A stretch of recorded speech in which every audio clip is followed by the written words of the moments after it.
Hello student, कैसे हैं आप सब। एक बार पुनः से कोचिंग क्लासेस पर स्वागत है। और आज एक छोटा सा क्वेश्चन लेकर आ चुका हूं कि एक समान विद्युत क्षेत्र में वैद्युत द्विध्रुव को रख दें और उसको घुमाएं तो कितना कार्य करना पड़ता है। इसका हम पूरा डेरिवेशन करेंगे, बिल्कुल आप चिंता नहीं करेंगे।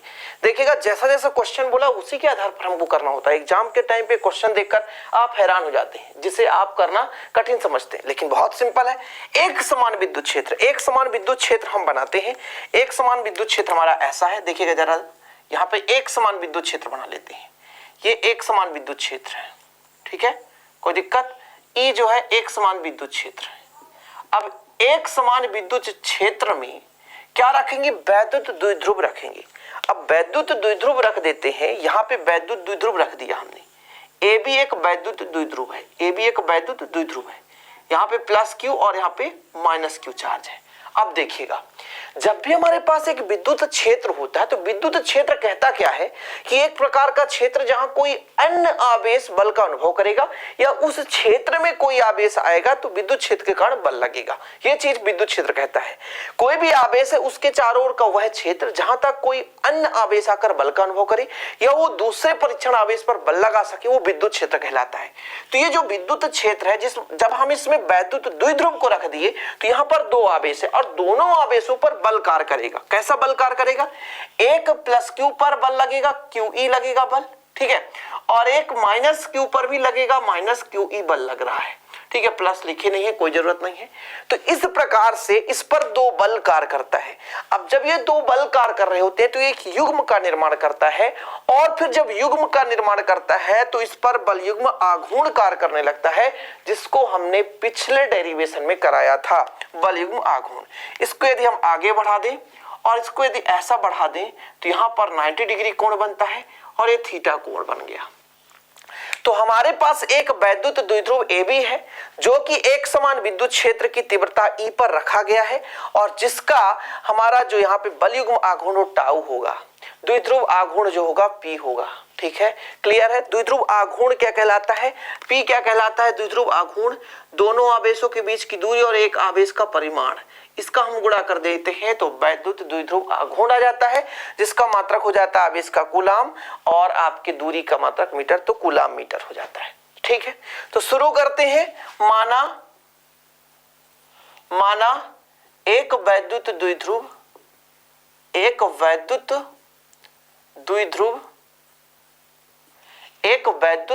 द्विध्रुव एक समान विद्युत क्षेत्र में एक समान वैद्युत क्षेत्र या विद्युत क्षेत्र में एक समान विद्युत क्षेत्र में रखा है। ये कहां से पा गया हमने? एक समान विद्युत क्षेत्र में। ये हम उत्तर कर रहे हैं, हल कर रहे हैं जिसे बोलते हैं।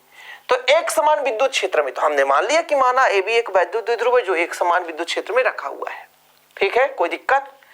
अब हमने कहा कि इस पर दो आवेश, एक प्लस क्यू और एक माइनस क्यू, दोनों आवेश पर बल लग रहे हैं। तो जब दो बल कार्य कर रहे हैं, एक दूसरे के विपरीत कर रहे हैं, तो बल युग्म का निर्माण करेगा। तो यदि हम इसका कह दे बल युग्म आघूर्ण, ठीक है, वैद्युत द्विध्रुव पर लगने वाला बल युग्म आघूर्ण टाउ है, तो फिर आप कहोगे बिल्कुल सही है। और यदि मैं कह दूं द्विध्रुव आघूर्ण तो फिर आप कहोगे पी, ठीक है। तो आगे आप लिख लो वैद्युत द्विध्रुव का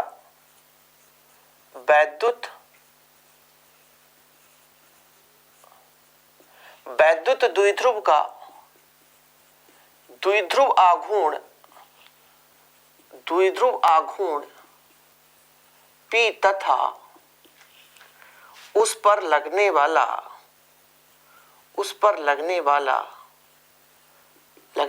प्रत्यानयन बल युग्म आघूर्ण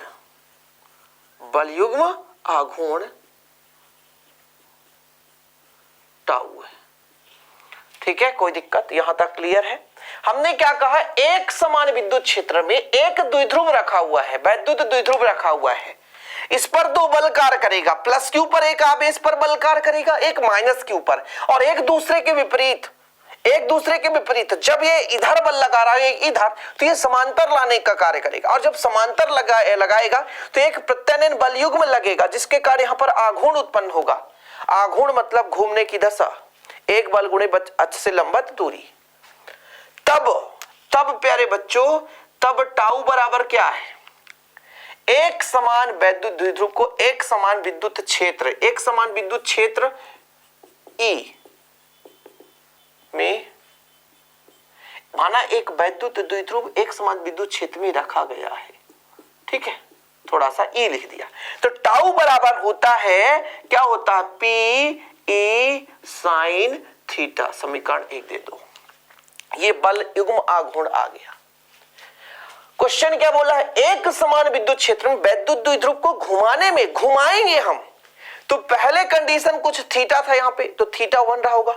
जब हम घुमा दिए तो थीटा 2 हो गया, यानी पहले अल्प कोण घुमाएंगे। देखिएगा एक चीज आप याद कर लिए, तैयार कर लीजिए कि जब भी हमें अल्प से बड़े क्षेत्र का क्षेत्रफल निकालना है या अल्प क्षेत्र से बड़े क्षेत्र का परिमाण निकालना है तो हम समाकलन करते हैं। पूरे फिजिक्स में यह सिद्धांत लागू होता है। एक छोटे से फील्ड का हमें एरिया पता है, एक छोटे से फील्ड का, और बड़े से फील्ड का निकालना है, एक निश्चित क्राइटेरिया देके रखा है, लिमिट देके रखा है, तो फिर हम उसका समाकलन कर देंगे। ऐसे अल्प कार्य करने में जो समय लगा, यदि हमें लंबा कार्य करना है तो लिमिट बता दिए और कितना समय निकालना वो निकल जाएगा। समझ रहे हो? ऐसे इसी प्रकार से यहां पर हम एक लेकर चल रहे हैं, क्या, एक द्विध्रुव, और इसको अल्प घुमाने में कार्य निकाल लेंगे और फिर लिमिट लगा देंगे। घुमा रहे हैं, कहां से कहां तक घुमा रहे हो, हमारी मर्जी, जितना घुमाना है घुमा लेंगे, क्या दिक्कत है? समझ रहे हो? तो पहले हमको क्या करना पड़ेगा, एक अल्प कोण घुमाना है और अल्प कोण घुमा करके कुछ कार्य निकालना पड़ेगा। इसके बाद हम थीटा 1 से थीटा 2 कर सकते हैं। थीटा 1 0 से 90 भी हो सकता है, 0 से 18 भी हो सकता है, 0 से जो भी स्थित परिस्थित आप समझो उतना आप मान सकते हो। साम्य अवस्था मतलब 0 से जितना चाहो आप घुमा सकते हो। समझ रहे हो ना? ठीक है, यहां तक क्लियर है? तो आप समझिएगा थोड़ा सा, वैद्युत द्विध्रुव को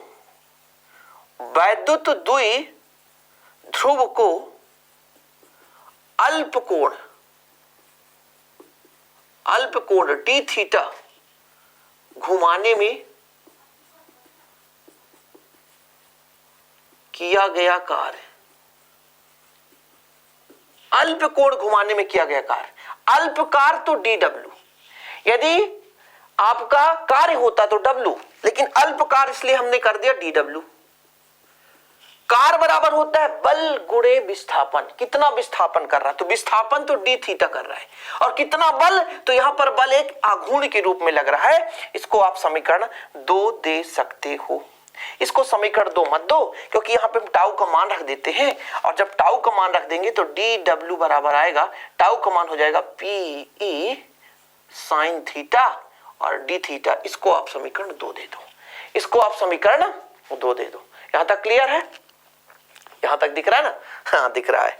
चलो, कोई दिक्कत नहीं होनी चाहिए, इतना तो क्लियर है। अब देखो जरा, अब मैंने कहा कि जब भी बच्चा लोग एक छोटे से क्षेत्र से बड़े से क्षेत्र का निकालना है, मैंने अल्पकार निकाल लिया, तो मुझे कहना पड़ रहा है कि मुझे भैया थीटा 1 से थीटा 2 एक लिमिट लगाना है, बड़े से कोण में घुमाना है, तब उसमें कितना कार्य करना पड़ेगा, तो उसको फाइंड करने के लिए मुझे क्या लगाना पड़ेगा, समाकलन लगाना पड़ेगा। कोई दिक्कत? ठीक है, चला।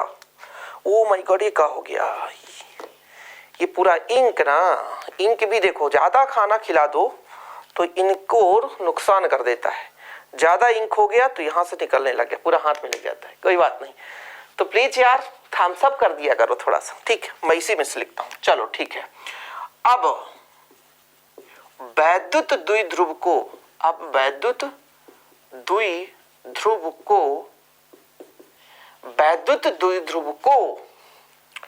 थीटा 1 से थीटा 2 तक घुमाने किया गया कार्य कैसे निकालोगे जरा? थीटा 1 से थीटा 2 निकालना है, थीटा 1 से थीटा 2 निकालना है, ठीक है सर? अब देखिएगा जरा, W निकालना है, तो हम समाकलन लगाएंगे किसका, थीटा 1 से थीटा 2 तक, DW का। किसका निकालेंगे? DW का। अल्प का हम समाकलन लगाएंगे तो बड़े से क्षेत्र का आ जाएगा। ये चीज हमने पहले ही बताया। ओके सर, यार गजब हो गया, ये तो इतना इंक निकल रहा है आज, पूरा हाथ लाल हो गया। चलो देखो जरा, θ1 से बोला है θ2 और dw का मान कितना है, PE sin theta d theta. क्या है, PE sin theta d theta. कोई दिक्कत समझ में आ रहा होगा। अब जरा देखो, अब जरा देखना, यदि हम यहां पे कांस्टेंट PE को बाहर ले ले तो हाँ सर, PE को हम बाहर ले लेते हैं और हमारा जो बचेगा वो साइन थीटा बचेगा और डी थीटा बचेगा। θ1 से θ2 तक, θ1 से θ2 तक घुमाने में किया गया कार्य। ठीक, चलो भैया तेरी तो आज इंक। चलो भाई अब बताओ साइन थीटा का समाकलन कितना होता है, तो साइन थीटा का अपलन कॉस थीटा, लेकिन समाकलन माइनस कॉस थीटा। तो आपका W बराबर आ जाएगा, PE है तो PE रहने दो और माइनस कॉस थीटा कर दो, θ1 से θ2 तक, θ1 से θ2 तक।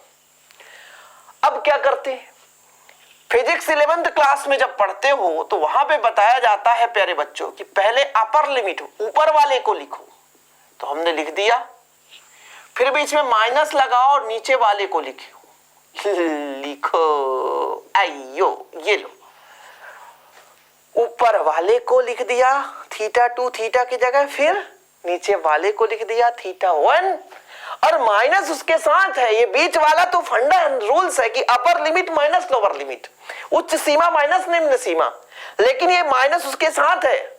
मम्मी जा रही बच्चे को साथ में लेके जाएगी, छोड़ेगी नहीं उसे, तो ये माइनस जो है उसके बच्चे हैं, उसको लेकर नहीं छोड़ो भैया, लेकर ही जाना पड़ेगा। अच्छा W बराबर कितना आ जाएगा, PE माइनस कॉस θ2 और ये माइनस माइनस का प्लस हो जाएगा कॉस θ1। यदि इसको ऐसा अरेंज करना चाहो, ऐसा अरेंज कर दो कि प्लस को पहले लिख दो, cos θ1 माइनस cos θ2। यहां तक आप स्क्रीनशॉट ले लेना, ठीक है। स्क्रीनशॉट लेके याद भी रखना भाई कि यहां पे हमारा सेकंड पार्टीशन चल रहा था, ये हमारा थर्ड पार्टीशन है, नहीं तो फिर आप कंफ्यूज हो जाओगे। समझ रहे हो ना, ठीक है। ये पहला पार्ट था, फिर सेकंड, फिर थर्ड चला। अभी थोड़ा सा, हालांकि हमारा तो आ चुका है, लेकिन थोड़ा सा यहाँ पर हमको समझना है कि साम स्थिति में, यही तो किए गए कार्य का व्यंजक है, लेकिन थोड़ा समझना है कि साम स्थिति में, ठीक है, साम स्थिति में से कोण थीटा घुमा दें, ठीक है। आगे मिटा दें, मिटा दें, अरे मिटा दें, स्क्रीनशॉट ले लिए होगे भाई साहब, नहीं लोगे तो फिर किसकी कमी है, आपकी कमी, ठीक। देखना जरा आगे लिखो, आगे लिखो, साम स्थित, साम स्थित यानी θ1 बराबर 0 से θ2 बराबर थीटा तक घुमाने में किया गया कार्य, किया गया कार्य। चलो लगाओ, लगा देते हैं। W बराबर कितना निकल कर, कितना निकल कर है, PE θ1 cos 0 degree minus cos theta.